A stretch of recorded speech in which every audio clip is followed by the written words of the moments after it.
Sibylle a décidé d'inviter ses amis chez elle et une grande partie des lycéens, il me semble. Puisque Gio leur avait demandé de partir et ils ne voulaient pas terminer la soirée comme ça, donc Sibylle leur a proposé d'aller chez elle, enfin d'aller chez ses parents pour continuer la soirée. Mais ses amis ont fait plein de remarques sur la grande maison où elle habite, ce qui l'a un peu, pas saoulée, mais disons agacée. Puisque je crois qu'elle n'aime pas trop qu'on parle de la richesse de ses parents, enfin il me semble.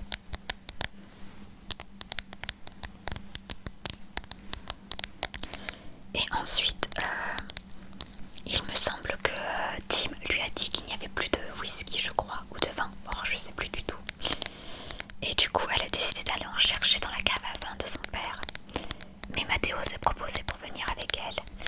Sauf que je crois qu'il a été un peu entreprenant, puisque, enfin, il n'a pas été vraiment entreprenant, on va dire que c'est elle qui l'a provoqué. Et lui, en fait, il lui a demandé de sortir tous les deux au cinéma, je crois. Et elle a fait comme si elle ne comprenait pas. Et en fait, je crois que Sibylle a la peur que Matteo tombe amoureux d'elle. Et elle n'est pas trop pour ce type de relation. Elle n'est pas fan des relations en couple. Donc maintenant, je vais te lire le chapitre 16. Chapitre 16. Chapitre 16. Chapitre 16. Oh non, tout sauf ça. Il ne manquerait plus qu'il ait des sentiments pour moi. Tout se passait pourtant si bien. Si resta choqué, déçu. Encore un qui tombait amoureux d'elle. Pourquoi? Et pourquoi à chaque fois vouloir l'enfermer dans une relation codifiée, où la fidélité et la monotonie sont sous-entendues au contrat? Oui, la monogamie était synonyme de monotonie pour Si. Être en couple était pour elle une entorse à sa liberté. Cela se résumait à l'enfermer dans une case où on la défendrait d'être elle-même, de faire ce qu'elle veut, avec qui elle veut. Et en plus, voulait-elle vraiment être avec lui? Un camarade séduisant, certes, mais avec une virilité en dents de scie. Et ce soir était le parfait exemple de la chute libre du baromètre de sexe habile de Matteo. Non, non, répéta Matteo, abasourdi par cette réponse inattendue. Ouais, tu vois, ça me plaît beaucoup ce qu'on fait. Le flirt, les photos, mais quand je te vois là, timide, nerveux et transpirant, je trouve ça pas du tout sexy, grimaça-t-elle. On dirait un petit garçon qui demande la permission d'aller faire du toboggan tout seul. Et je me rends compte que tu n'es pas du tout prêt. Tu n'as pas les épaules pour gérer. Gérer quoi? Oh, si tu savais, mon pauvre chou, tu devrais bouffer en 2 secondes. Peu importe. Sibylle ouvrit la grille et gravit quelques marches. Matteo resta un instant déconfit, puis rattrapa Si et la bloqua contre le mur. Les 2 adolescents se trouvaient à quelques centimètres l'un de l'autre dans l'escalier étroit. On pouvait presque entendre les battements s'affoler dans la poitrine du lycéen. On reste potes alors? Demanda hâtivement Matteo. Ça ne tient qu'à toi, sourit Si. Dis-moi ce que je dois faire, priait-il désespéré. La musique entraînante de Kungs s'invita jusque dans la cage d'escalier. Il restait là, à se regarder en silence. Si finit par esquisser un sourire et poussa doucement Matteo contre l'autre mur. Elle plaça la bouteille entre leurs 2 corps et la poussa davantage contre le jean de son ami. Matteo déglutit et arrivait de moins en moins à contrôler son excitation. Si approcha lentement ses lèvres de celles de Matteo avant de murmurer « Je te laisse trouver tout seul ». C'est alors que Si disparut dans la cuisine. Un râteau, un putain de râteau, c'est une première et je n'aime pas ça du tout. Un petit garçon, sérieusement, elle ne fait décidément rien comme les autres celle-là. Je crois que c'est pour ça qu'elle me plaît autant. Je ne lâcherai pas l'affaire, mais mieux vaut que je garde l'échec de ce soir pour moi. De toute façon, on ne me croirait pas. Qui avalerait que je me sois fait jeter par une fille? Margot subissait une cuisante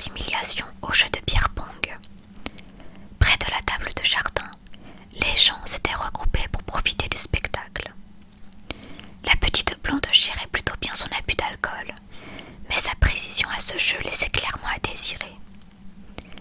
Si arriva sur la terrasse et regarda les quelques gobelets qui flottaient au bord de la piscine. Elle entendit les esclandres et les huées des supporters de Margot. « T'abuses, Tim, tu pourrais la laisser gagner. »« Hors de question, je suis champion, j'ai une réputation à tenir, » rigola Tim. « Bon allez Margot, c'est ta dernière chance de sauver ton honneur, » dit un grand brun en tendant la petite balle à la blonde. « Ouais, sinon tu sais ce qu'il t'attend, » chantonna Tim en arquant un sourcil. Margot inspira une grande bouffée d'air et ravala un rot, alors qu'elle tira son bras vers la pyramide de verre de Tim. Elle vit Sibylle en train de la fixer. Margot plissa ses yeux bouffis et lança la balle. À côté. Les acolytes de Tim s'esclavèrent et chahutèrent le gagnant de la partie. Jade vint consoler Margot qui mimait d'une mine triste. Mathéo rejoignit le groupe sous les yeux amusés de Si. « Margot, j'espère que tu n'as rien dans les poches, » dit Tim en se rapprochant dangereusement de la perdante. « Non, s'il te plaît, faisons la revanche, » priait-elle en tentant de se cacher derrière Jade. « Elle a perdu ?» demanda Mathéo. « Ouais, » répondit Jade, « et ne compte pas sur moi pour te servir de bouclier, » poursuivit-elle en se détournant de Margot. La petite blonde chercha un échappatoire, mais Tim l'attrapa par derrière. « Matt, aide-moi » cria Margot. Son frère acquiesça et se pencha pour attraper ses chevilles. Margot fut vite soulevée du sol, son frère tenant ses pieds et Tim liant ses poignets. « Non, je vous en supplie les gars, reposez-moi. »« Vous faites quoi au juste ?» intervint Si. « La tradition du perdant » affirma Tim tandis que Jade bouffait en silence. Les deux garçons se postèrent au bord de la piscine et décomptèrent d'une seule voix. 3, 2, 1. Si les voisins étaient miraculeusement endormis malgré le tapage festif, ils furent réveillés à coup sûr par le cri aigu de Margot. Celle-ci hurla juste avant de toucher la surface de l'eau. Sa chute éclaboussa les personnes présentes autour de la piscine. Lorsqu'elle revit surface, ses cheveux blonds se collèrent sur son visage paniqué. « Waouh, elle est gelée !» grimaça-t-elle. Les garçons, Jade et les autres lycéens applaudirent et rirent à tout rompre. Sibylle essayait tant bien que mal de réprimer un sourire en constatant la maladresse de Margot pour regagner l'échelle. Cependant, l'hôtesse se posta au sommet de l'échelle et tendit le bras à Margot. « Sympa vos traditions » sourit Sibylle.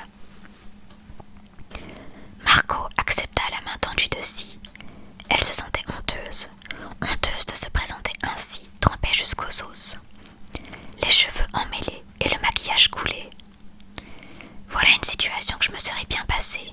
Quelle humiliation! Et devant Sibylle, elle va me prendre pour une pauvre nulle maintenant. Ouais, d'habitude ce n'est qu'un verre jeté au visage, mais l'alternative de la piscine m'a plu, rigola Tim. Margot le fusilla du regard et repoussa Mathéo qui décollait son t-shirt trempé de son dos.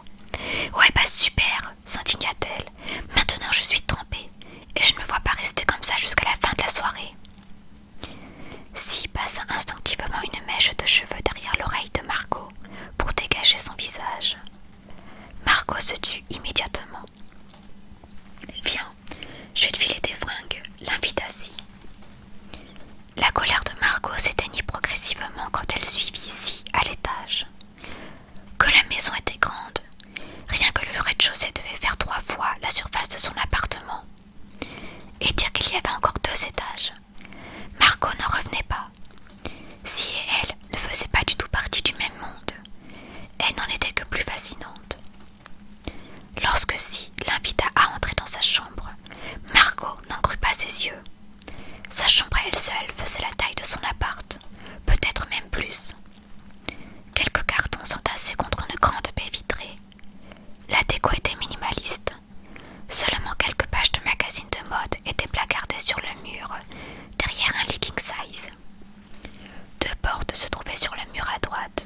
Les seules fois que l'occasion se présentait, c'était pour écouter, être la confidente de Jade sur ses rendez-vous avec Tim, ou encore subir le récit des déboires amoureux de sa mère.